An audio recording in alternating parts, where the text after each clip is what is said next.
Bago ngayon yan eh. Kaya pinipilahan pa. Bago. Ang pangalan, chicken. Chicken Jew. Magkano ba? Mura lang. Anong chicken? May iba-ibang flavor. Iba-ibang flavor, magkasabi ka. Ang kinain ko, May lechon ang din sila. sarap. Ang May lechon din. Tapos mas ano nila yung fried. bali ang binili ko, lemon.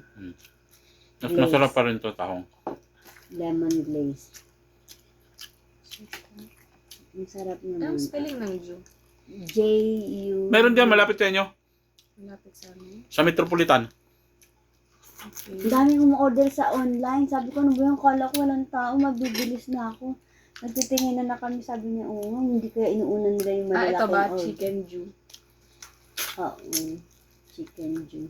J-U-O-O. J-O-O.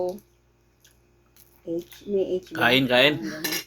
Basta Jew, oo. Kasi parang Korean, yun eh. Parang style Korean. Yung kanilang mga flavor. May boneless sila. Kumba. Puro boneless Kumba. yan. Puro Puro boneless. Ang sarap naman. Masarap din yung may sesame. Pero sarap din ng lemon. Tinikman ko lang kahapon. Kasi minsan, kaya ako napabili. Sabi ng anak ko, may chicken Jew na dyan ah. Dala-dala nila. Meron silang fries. May kanya-kanya silang dala. Sa baba, meron. Pero dito, Tembo to ma'am. Tembo.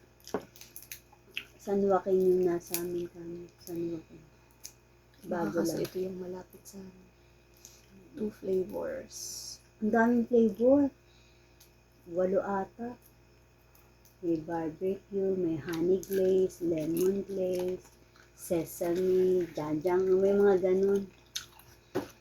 Ano kasi siya? Yung Korean. Korean. Sinubukan ko lang.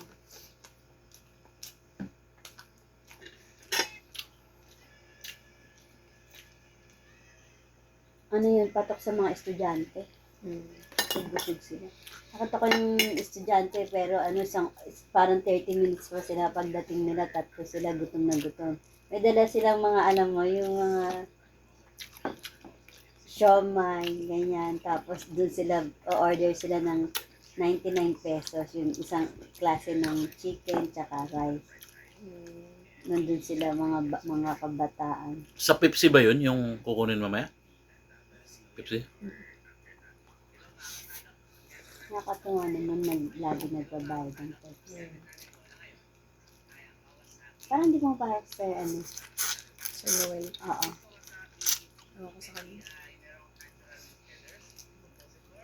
Hindi dapat papasok siya.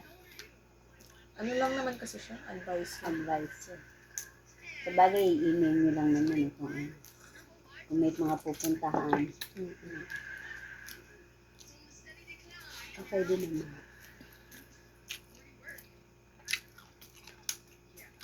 Late na kayo umuwi. 7?